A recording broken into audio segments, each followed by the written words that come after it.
40 lakh 50 lakh, Karbala में कभी 3 करोड़।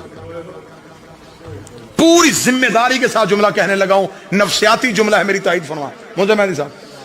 40 लाख 50 लाख बंदा हज करके वापस आए ना हसन भाई अब्बास पे, उनके सरों पे कुरान रख के पूछो कि तूने हजरत असद को बोसा दिया? वो कहेगा इतना रश था, कोशिश बड़ी की, नहीं जा सका। निशाने कदम इब्राहिम चूमे, वो बता सोचा नहीं जा सकता, इतने रश में मैं वहां कैसे पहुंचता। तू बता काबे के गिलाफ पे हाथ रखा, एक बार सिर्फ मस किया था, दोबारा जा ही नहीं सका। ये है 40 लाख 6 करोड़ बंदा करबला से वापस आए। टांगों से मजदूर बंदे से पूछ, तू हुसैन की सर्री पे गया? वो कहता जैसे मैं गया हूं। करीम तो बगैर मुलाकात के किसी को वापस भेज, वहां नाउमीद होके वापस आ सकता है, करबला से कोई नाउमीद होके वापस नहीं। मैं ठीक कह रहा हूं? मैंने खुद इमाम हुसैन अलैहिस्सलाम के हर्रम में बैठे हुए एक आलिम दीन की जुबानी सुना था। वो कहते थे ये करीम के शहर का मोजज़ा है, जैसे जैसे मेहमान आते जाते हैं हुसैन करबला को खोलता जाता है। करबला आज भी तंगी का नाम नहीं, करबला कुशादगी का नाम है। हुसैन ने करम सस्ता किया। हुसैन ने कहा देख, खुदा ने कहा था मेरे घर आना तो अमीर है, मैंने वो शर्त खत्म कर दी, मैंने शर्त भी खत्म कर दी। गरीब है, कर्जा उठा, उधार मांग किसी से, वापस की तूने जहन में रखना, वापस तूने नहीं करने, मैं ऐसे सबब मुहैया कर दूंगा। तेरे जियारत से वापस आने से पहले मैं तेरे रिज़्क़ का बंदोबस्त कर दूंगा। तू आ जा मेरे शहर में, खाना भी मैं दूंगा, पानी भी मैं पिलाऊंगा। हर तरह की शर्त खत्म कर दी थी हुसैन ने, क्योंकि करबला की जियारत का ताल्लुक पैसे से है ही नहीं। मैंने खैरात मांगने वाले लोगों को करबला में हुसैन के मेहमान बनकर देखा।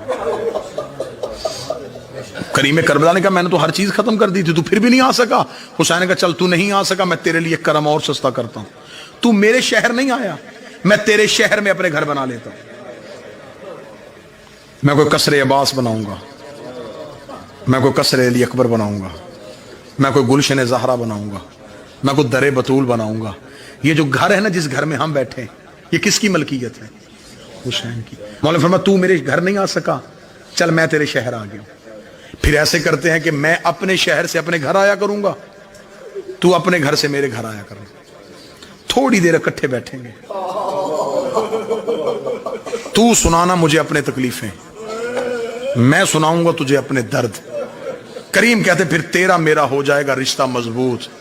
फिर ऐसे करना, तू मेरे बेटों के जनाजे उठाना, मैं तेरे बेटों के जनाजे उठा। कोशिश मैंने पूरी की कि मौजू को निभा सकूं। इस्तकबाल अज़ा, इस्तकबाल मुहर्रम। मैं मुसीबत की 2 सतरें पढ़ने से पहले दिल से दुआ करने लगा हूं, दिल से आमीन कहना। मेरा अल्लाह, अगर हम में से किसी की जिंदगी की सांसें मुहर्रम से पहले खत्म हो रही हैं, तो हुसैन के जुलजना की जीन से उतरने का वास्ता, हमारे जिंदगी के दिन इतने बढ़ा देना हम गरीब के जनाजे पे शरीक हो सके। हमें जिंदगी से प्यार नहीं, हमें हुसैन की अज़ादारी से प्यार है। ये कौम जिंदा ही रोने के लिए है। मौला हुसैन की इज्जत का समुंदर भाई, इतना इस कौम को बेटों की शादियों का इंतजार नहीं होता जितना इन्हें हुसैन की अज़ादारी का इंतजार। प्रदेश में भी बैठे हैं लेकिन हुसैन के नाम पे इकट्ठे हो गए। वतन में जाते हो तो देखते हो कि मेरी कौम की माएं, बहनें, बेटियां सड़कों पे बच्चों को लेके जाती हैं। जो बेटी पूरा साल बाप और भाई के हुक्म के बगैर घर से पांव नहीं रखती, वो भी 10 मुहर्रम को घर बैठी हो ना, तो बाप आके कहता तू अभी तक घर में ही है। बेटी दे के कहना कि बाबा तू तो पूरा साल मुझे बाजार जाने नहीं देता। वो रो के कहता आज कोई वो बात है, आज तो ज़ैनब का भी चादर उतर गई है, आज तो आलिया का भी बुर्का उतर गया। इस कौम को मोहब्बत नहीं, इश्क है हुसैन से। कोई मुसाइब मजमून के एतबार से नहीं पढ़ूंगा। एक मोजाते हजरत अब्बास में से एक किताब की एक रवायत, एक मोजा, एक वाकया, एक अज़ादारी का अजर, एक अज़ादारी की फजीलत, वो सुनाऊं और आपको सलाम करूं और किबला दुआ फरमाए। अयाम अज़ा से पहले अपने दिल की जमीन खाली कर लेना, क्योंकि 10 दिन मेहमान रहना है तेरे दिल में हुसैन में। मिस्र का रहने वाला एक मोमन था, پیشے کے اعتبار سے تاجر تھا. ہر سال اپنے گھر میں 10 دن امام حسین کی سفیدہ بچھاتے. ایک سال ایسا آیا کہ تاجر مقروض ہو گیا. مقروض بھی اتنا ہوا کہ گھر کے برتن بھی بک گئے اور محرم کا چاند آ گیا. اپنی چھت پہ جا کے محرم کے چاند کو دیکھا تھا, کاش میری زندگی میں طلوع نہ ہوتا, تو طلوع ہوتا میرے گھر میں, حسین کی مجلس ہوتی, حسین کا ماتم ہوتا, تو بھی طلوع ہو گیا, میرے گھر میں انتظام کرنے والا بھی کوئی نہیں. ابھی یہ چاند سے شکوے کر رہا تھا, یا کاندھے پہ زوجہ کا ہاتھ آیا. اس نے مڑ کے دیکھا پیچھے بیوی کھڑی ہے, رو کے کہنے لگی گلے نہ کر, مشکل وقت میں قیمتی چیز بیچتے. اس کے ذہن میں خیال آیا ضرور عورتوں کو زیور پیارے ہوتے, اس کے پاس کوئی زیور ہے. دیکھنا کہ تیرے پاس کوئی قیمتی زیور تو نہیں؟ وہ کہتی ہاں ہے. آگے آگے زوجہ چلی, پیچھے پیچھے شوہر چلا. کتاب کہتی وہاں لے کے آئی جہاں 2 بیٹے سو رہے تھے. بیٹوں کے سرہانے کھڑی ہو کے رو کے کہتی میرے گھر میں ان سے قیمتی کچھ بھی نہیں. باپ کی نگاہیں ماں کی نگاہوں میں گئیں. دیکھ کے کہنے لگا میں تیری بات سمجھا نہیں. رو کے کہنے لگی مشکل وقت آئے تو قیمتی چیز بیچتے, لے جا بردہ فروشوں کے بازار, غلام بنا کے بیچتے. باپ کے جسم میں عباس بھائی کپ کپی آئی. رو کے کہتا کبھی کسی نے بیٹے بھی بیچے ہیں؟ رو کے سچ بتا تو نے مانگے کس سے تھے؟ حسین سے مانگے تھے نا. تو اب مجھے بتا, اکبر سے زیادہ پیارے ہیں, اصغر سے زیادہ معصوم ہیں, عالیہ کی جوڑی سے زیادہ قیمتی ہیں, لٹا دے حسین کے نام پہ. بچوں کو اٹھایا, غلاموں والا لباس پہنا کے. یہ تھے شیعہ, انہیں کہتے ہیں عزادار. ماں نے بیٹے دیے باپ کے ہاتھ میں, بچوں کے ہاتھ پکڑ کے بردہ فروشوں کے بازار میں آگا. صبح سے لے کے شام تک آوازیں دیتا رہا, غلام لے لو, غلام لے لو, غلام. محنت زیادہ کروا لینا, اجرت تھوڑی دے دینا. گاہک تلاش کرتا رہا, کوئی گاہک نہ ملا. شام کو تھکا ہوا عزادار زمین پہ بیٹھا, بیٹوں کے سر سینے پہ رکھ کے منہ بقیہ کی طرف کر کے کہتا بی بھی اب میرا مقدر, میں تو گھر سے بیٹے بھی لے آیا تھا. شہزادی تجھے میری عزاداری منظور نہیں؟ ابھی یہ بات کر رہا تھا, یہاں بازار میں گھوڑے کے ٹاپوں کی آواز آئی. اس کے قریب آگے گھوڑا سوار رک گیا. اس نے یوں سر اٹھایا, گھوڑے سوار کے چہرے پہ نقاب. گھوڑا سوار کی آواز آئی غلام بیچے گا؟ اب جب خبر ہوگی کہ گاہک آ گیا ہے تو اب زبان خاموش ہو گئی. سر ہلایا بیچوں. گھوڑا سوار کی آواز ہے کیا قیمت لے گا؟ تڑپ کے کہتا کوئی کائنات بھی دیتا, میں بال بھی توڑ کے نہ دیتا. میں نے منتوں سے مانگے, میں نے مشکل سے جوان کیے. کتنا مشکل ہوتا ہے کسی باپ کے لیے اولاد کی قیمت بتانا. رو کے کہنے لگا میری زبان پہ قیمت نہیں آ رہی, بس اتنا دے دے 10 دن میرے گھر میں غریب کی مجلس ہو سکے.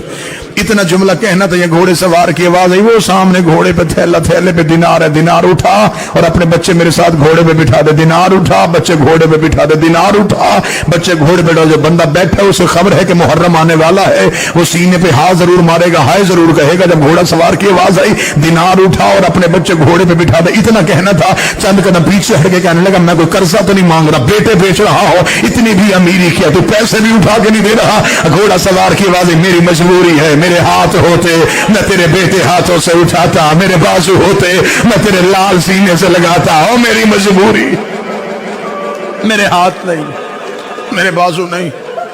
اٹھا بچے, بٹھا میرے ساتھ گھوڑے پہ. کتاب کے جملے ہیں, اس نے بیٹوں کو اٹھایا گھوڑا سوار کے ساتھ. گھوڑا سوار نے سینے کے ساتھ. سواری نظروں سے اوجھل ہو گئی. اب مصائب واقعام نہیں, کیفیت کا نہیں. آپ کے اوپر کیفیت طاری ہو گئی, آنکھ سے آنسو آ جائیں گے. غریب نے تو اتنا سستا کیا ہے کرم. حسین کہتے اگر میرے مصائب میں تجھے رونا نہ آئے نا تو اپنے درد یاد کر لیا کر. رو کسی بھی مصیبت کو, لیکن مجلس میں بیٹھ کے تیری آنکھ سے آنسو آئے. کیونکہ جو شام سے آتی ہے اسے تکلیف ہوتی ہے کسی کی آنکھیں خشک رہیں. وہ رو کے کہتی تو نے دیکھا جو نہیں تھا گھوڑے سے گرتا, کاش تجھے خبر ہوتی میرا اکبر کتنا خوبصورت. لہذا میں کوشش کر رہا ہوں کہ میں گریے کا سبب مہیا کروں. تھکا ہوا مزدور غریب باپ بیٹوں کو دیکھے دینار ہاتھ میں گھر کی جانب چلا. اللہ تمہاری اولاد کی زندگی کرے, اللہ کسی باپ کو اولاد کا غم نہ دکھائے. दरवाजे पे मां खड़ी देख रही थी। जब शौहर को खाली हाथ आते देखा, गिर गई दरवाजे। शौहर करीब आया, बस रो के इतना ही पूछा, बिक गए? बिक गए? इतना कहना था, कदमों पे हाथ रख के कहती, देख मैं भी मोमना हूं, तू भी मोमन है, ये तेरे आगे हाथ बांधती। मुश्किल होता है माओ के लिए सब्र करना। मुझे खबर है कि मेरे लिए क्या थे। मिन्नत करके कहती हूं, अब हमने बच्चों को नहीं रोना, हमने ज़हरा के बच्चों को रोना। हमने अपने बेटों को याद नहीं करना, हमने बतूल के बेटों को याद करना है। 10 दिन मेरे घर में मेरे किसी बच्चे की बात ना हो, किसी बेटे का तज़किरा नहीं करना। हमने भूल जाना है, हमने समझना है ही नहीं थे। 10 दिन हमने सिर्फ गरीब को रोना है। मिस्र की जामे मस्जिद में ऐलान हो गया कि फलां शिया के घर में हुसैन की अज़ादारी बरपा है। लोग जाना शुरू हो गए, हुसैन का जिक्र हुआ, हुसैन की मजलिस हुई, गरीब का मातम हुआ, लंगर न्याज हुआ, लोग अपने अपने घरों को वापस चले गए। रात आधी से ज्यादा ढल गई। किताब कहती नमाज सो रही थी, ना बाप सो रहा था। माँ की निगाहें भी आसमान पे, बाप की निगाहें भी आसमान पे। आधी रात के बाद उठी, शौहर के कदमों पे आके बैठी, रो के कहती, मुझे हुसैन की कसम, मुझे शर्मिंदगी नहीं है, सिर्फ इतना पूछने किसके हाथ बेच के आया था। उन्हें गुलामी का तरीका नहीं आता, उन्हें नौकरी के आदाब नहीं आते। मैंने बड़े लाडों से पाले थे अपने बेटे, उन्हें कोई काम करना नहीं आता। इतना कहना था, बाप उठ के बैठा, रोकेगा, चेहरे से कोई शरीफ लगता था, बाजू उसके थे कोई नहीं, चेहरे पे उसके नकाब था, सीने से लगा के चला गया। अब यही बातें हो रही थी, दरवाजे में दस्तक हुई, मोमना रोती हुई बाहर गई। इसे दरवाजा खोला कि काले बुरके वाली बीबी दोनों बच्चों के हाथ पकड़ के खड़ी थी। इतना कहना था, मोमना कदमों में गिर गई, रो करी, बीबी इनसे कोई गलती हो गई हो, मैं माफी मांगती हूँ, इन्हें नौकरी करने का तरीका नहीं आता, ये पहली बार गुलाम बन के गए थे। ये काले बुरके वाली बीबी की आवाज आई, हमें पहचान, हम बेटे देते हैं, लेते नहीं है। रो करी, तू जो गलियों में बेटे दे रही है, तू कौन है? बीबी की आवाज आई, तेरे घर में किसका मातम हुआ है? रो करी, ज़हरा के बेटे का। बीबी तड़प करी, तू मेरे बेटे को रो रही थी, मैं सारी रात तेरे बच्चे गोद में उठा के कभी करबला